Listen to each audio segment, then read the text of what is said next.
Hello everyone, welcome back.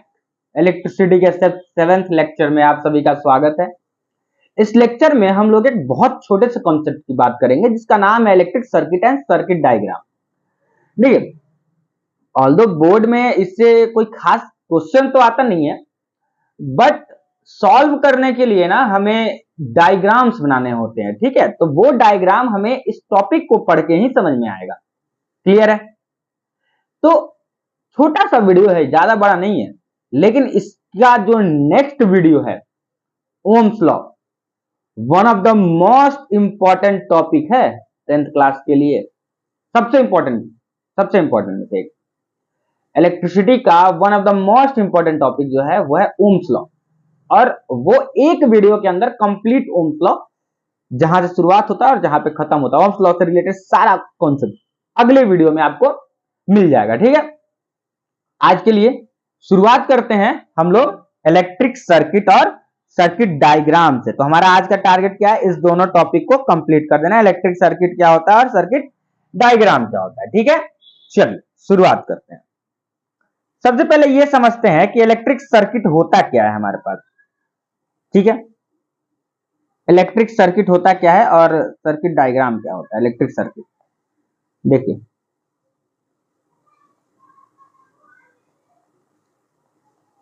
Electric circuit, अच्छा, घर में जब वायरिंग होता है तो उसमें बहुत सारे कंपोनेंट लगते हैं भाई। तार होता है, बल्ब होता है, स्विच होता है ना। तार को बहुत तरीके से जोड़ा जाता है, पैरेलल और सीरीज कॉम्बिनेशन। तो वो रेसिस्टर होता है हमारे पास बहुत सारे टाइप का। तो इन सारी चीजों को जोड़ने के लिए एक हमें तरीका चाहिए, मतलब रिप्रेजेंट करने के लिए, दिखाने के लिए हमको क्या चाहिए होता है? एक डायग्राम की जरूरत होती है। ठीक है, तो पहले समझते हैं इलेक्ट्रिक सर्किट क्या होता है। इलेक्ट्रिक सर्किट होता है a closed end continuous path, a closed and continuous path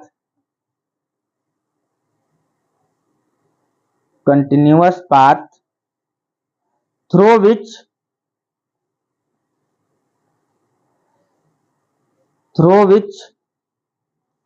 current flow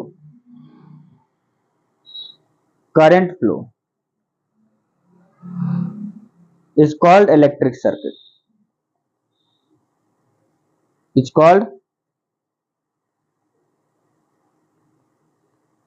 electric circuit. इसको हम लोग इलेक्ट्रिक सर्किट कहते हैं। कहने का मतलब क्या है? एक क्लोज एंड कंटिन्यूअस पाथ, एक ऐसा रास्ता जो कि क्लोज और कंटिन्यूअस हो, मतलब लगातार हो, ऐसा नहीं कि बीच में ब्रेक हो, जिसके थ्रू इलेक्ट्रिसिटी पास करता हो। मतलब एक ऐसा रास्ता जिसके थ्रू करंट क्या करता हो, करंट, इलेक्ट्रिक करंट क्या करता हो, फ्लो करता हो। उसको हम क्या बोलते हैं? इलेक्ट्रिक सर्किट बोलते हैं। और जैसे कि इसके अंदर बहुत सारे कंपोनेंट होते हैं, मतलब इलेक्ट्रिक सर्किट के अंदर बहुत सारे कंपोनेंट होते हैं। जैसे देख लेते हैं कंपोनेंट ऑफ सर्किट क्या क्या हो सकते हैं। कंपोनेंट ऑफ इलेक्ट्रिक सर्किट,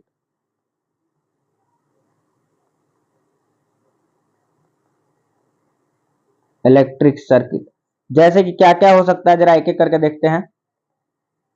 सबसे पहला हो सकता है हमारा बैटरी और सेल। बैटरी और सेल आपको पता है ना कि दो अलग अलग चीजें होती हैं, सेम चीज नहीं है भाई, इस बात को ध्यान रखिएगा। ठीक है, और क्या हो सकता है? बैट बल्ब हो सकता है, स्विच हो सकता है,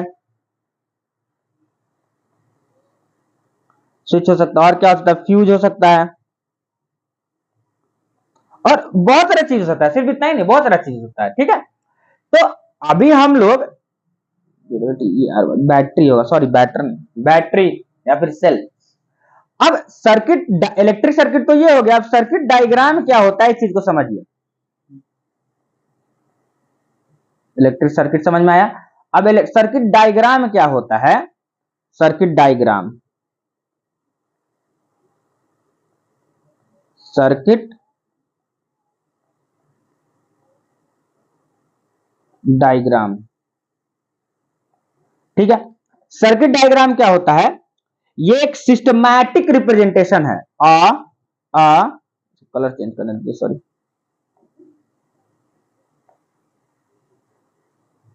a systematic, ATIC, a systematic diagram, a systematic diagram which represent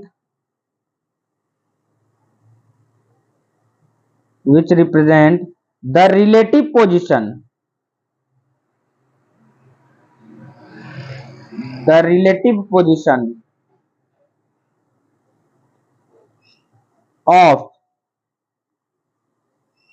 या फिर relative position and connection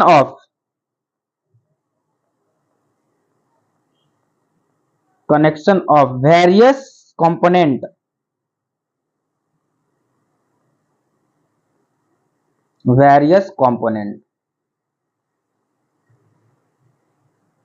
by using their symbol,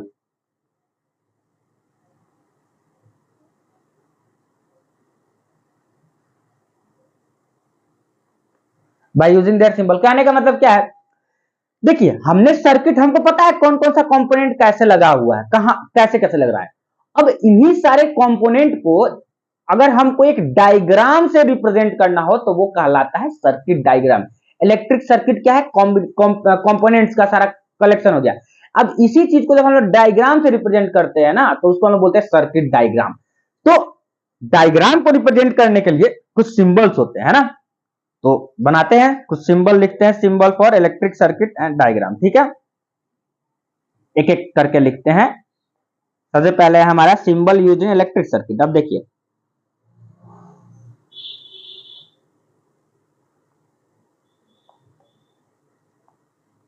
लिखिए symbol used in electric circuit. अब सर्किट में कौन कौन सा सिंबल यूज होता है भाई, थोड़ा सा देख लेते हैं। हमारे लिए जो इंपॉर्टेंट है, वो देखेंगे। ठीक है, एनसीईआरटी के अकॉर्डिंग हमारे लिए जो इंपॉर्टेंट, चलिए देखिए ध्यान से। सबसे पहला, ठीक, सबसे पहला हो गया हमारा ये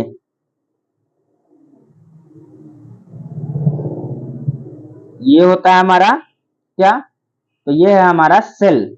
क्या है, ये है हमारा, पहले यहां पे ऐसे लिखते हैं, इसको बनाते नहीं है। एक नंबर में हमारा है, एक नंबर में है हमारा सेल। तो सेल हमको बनाने के लिए सेल का सिंबल जो यूज करते हैं वो हम लोग ये होता है।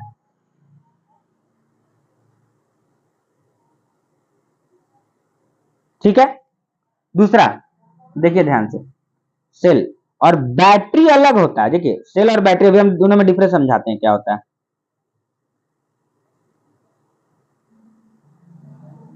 बैटरी क्या होता है हमारे पास, देखिएगा जरा।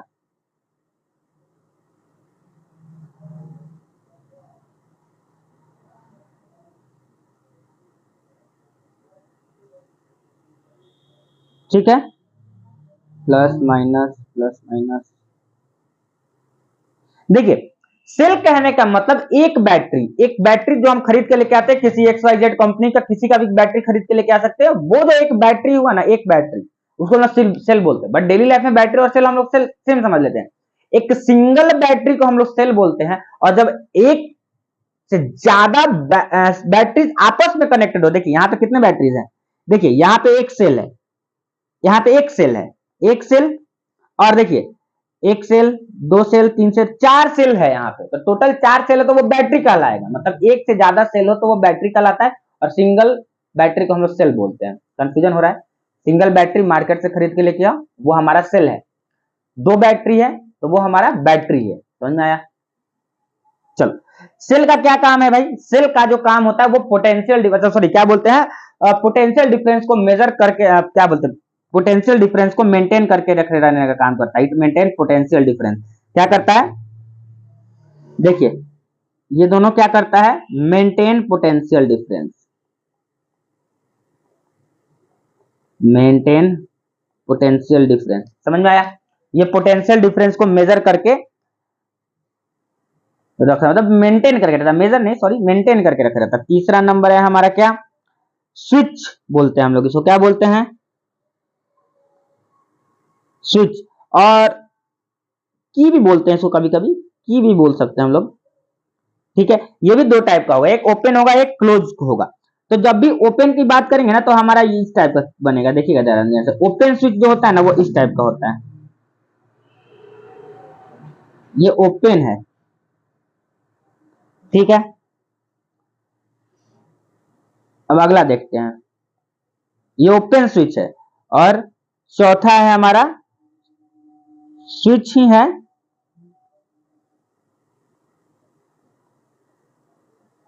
कि जिसको आप लोग बोल सकते हो जो कि क्लोज्ड है। क्लोज के लिए हम लोग कौन सा सिंबल यूज करते हैं, क्लोज के लिए कुछ और नहीं, बस ये सिंबल यूज करते हैं। देखिए यह है क्लोज्ड स्विच। और एक और चीज बताता हूं, ओपन स्विच का एक और सिंबल होता है, ऐसा नहीं है कि सिर्फ यही सिंबल है, ओपन स्विच का ये भी सिंबल है, क्लोज स्विच का ये सिंबल हुआ। थोड़ा सा ये सही नहीं गया, अब इसको थोड़ा सा हम सही करते हैं हल्का सा ऐसे। ठीक है, ऐसे भी बना सकते हैं आप। अगला देखिए 5 नंबर,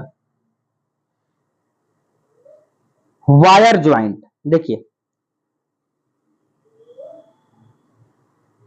ये है हमारा क्या, वायर ज्वाइंट। जब वायर जुड़ा हुआ हो तो हम लोग ऐसे रिप्रेजेंट करते हैं, वायर ज्वाइंट। ठीक है, वायर ज्वाइंट। अगला देखते हैं, अगला है हमारा इलेक्ट्रिक बल्ब।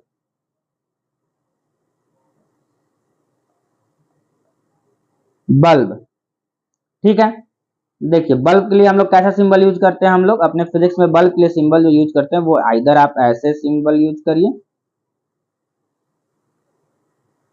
और आप ऐसे भी यूज कर सकते हैं।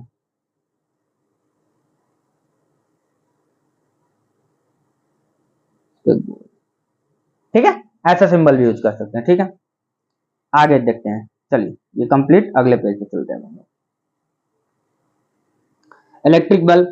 और 7 नंबर जो होता है इसको हम लोग बोलते हैं रेसिस्टर। सॉरी 7 नंबर जो है हमारा वो है रेसिस्टर। 7 नंबर है हमारा रेसिस्टर। सॉरी 7 नंबर नहीं, मतलब जो भी नंबर है, हाँ 6 नंबर, 7 नंबर के बाद हमारा है रेसिस्टर। ये हम लोग हमारे सिलेबस में है, बहुत इंपॉर्टेंट चीज, combination of resistor, parallel combination, series combination, सबको पढ़ेंगे हम लोग। ठीक है, रेसिस्टर क्या, रेसिस्टर का सिंबल क्या होता है, रेसिस्टर का सिंबल जो होता है वो होता है ये। अच्छा, ये जो रेसिस्टर का जो सिंबल है ना वो फिक्स्ड रेसिस्टर है। ठीक है, ये हमारा फिक्स्ड रेसिस्टर है, मतलब इस रेसिस्टर की वैल्यू फिक्स्ड है। और ये जो हम रेसिस्टर अब बना रहे हैं ना 8 नंबर, वेरिएबल रेसिस्टर, जिसको हम रेहोस्टेट बोलते हैं, RHEOOSTAT, रेहोस्टेट। ये हमारा कैसा रेसिस्टर होता है, वेरिएबल रेसिस्टर।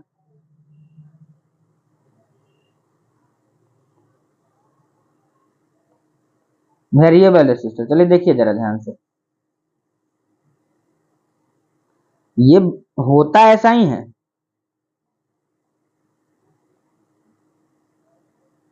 बट ऐसे हो गया रहता है। ठीक है, वेरिएबल रेसिस्टर। आगे देखिए, अगला देखिए, अगला है हमारा एमीटर। चलिए सबको पहले नाम लिख देते हैं, इंपॉर्टेंट इंपॉर्टेंट, फिर लिखेंगे एमीटर, वोल्ट मीटर,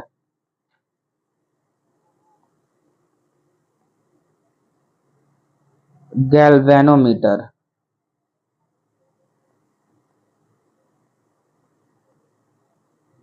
गैल्वेनोमीटर, और एक हो गया हमारा लास्ट फ्यूज। एमीटर के लिए हम लोग सिंबल यूज करते हैं ए, ए इधर प्लस इधर माइनस। वोल्ट मीटर के लिए हम लोग सिंबल यूज करते हैं वोल्ट, वी से वोल्ट मीटर।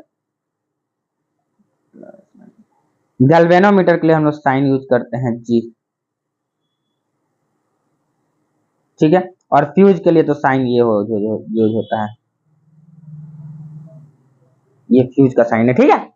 तो इतना हमारे पास सिंबल है। जैसे कि एमीटर का क्या काम होता है, एक लिख ही देते हैं। एमीटर का वर्क देखिएगा यहाँ पे, सॉरी, एमीटर का क्या काम है, मेजरमेंट ऑफ करंट का।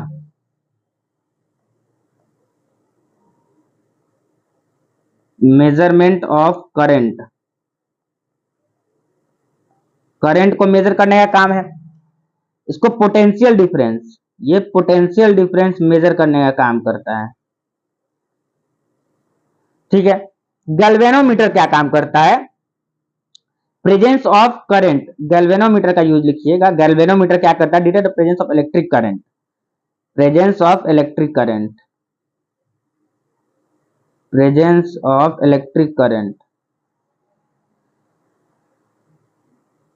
Electric current. इलेक्ट्रिक करंट के प्रेजेंस को मेजर करता है, क्या इलेक्ट्रिक करंट है कि नहीं, डिफ्लेक्शन हुआ गैल्वेनोमीटर में तो वहां करंट फ्लो हो रहा है।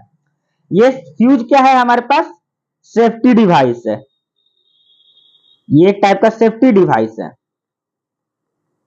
ठीक है। और क्या बचा, रेहोस्टेट। ये रेहोस्टेट क्या है, ये वेरिएबल रेसिस्टर होता है। ये क्या करता है, रेहोस्टेट क्या करता है, हाँ, ये वेरिएबल रेसिस्टर हो गया हमारा। ये रेसिस्टर चेंजेबल रेसिस्टर होता है, चलिए लिख देते हैं। ये क्या होता है, चेंजेबल रेसिस्टर होता है, मतलब ये अपने वैल्यू को चेंज कर सकता है। रेसिस्टर क्या होता है, ये कंट्रोल करता है करंट फ्लो को, control current flow, flow of I, मतलब करंट, यहां लिख ही देते हैं flow of current, flow of current, ठीक है। और क्या हो गया, बस हो गया, और इसमें कुछ तो है नहीं इंपॉर्टेंट चीज, ठीक है। चलिए, तो आज के इस वीडियो में इतना ही। अब मिलते हैं अगले वीडियो में, जिसमें हम लोग one of the most important topic की बात करेंगे, जो कि है हमारा ओम्स लॉ। और ओम्स लॉ से क्वेश्चंस आने के प्रोबेबिलिटी ज्यादा होती है, ये बात समझ में आया। ओम्स लॉ से क्वेश्चन आने की प्रोबेबिलिटी ज्यादा होती है, और क्वेश्चन आते भी, और अच्छा क्वेश्चन आता है, ठीक है। तो पढ़ाई करते रहिए, ख्याल रखिए। Thank you so much.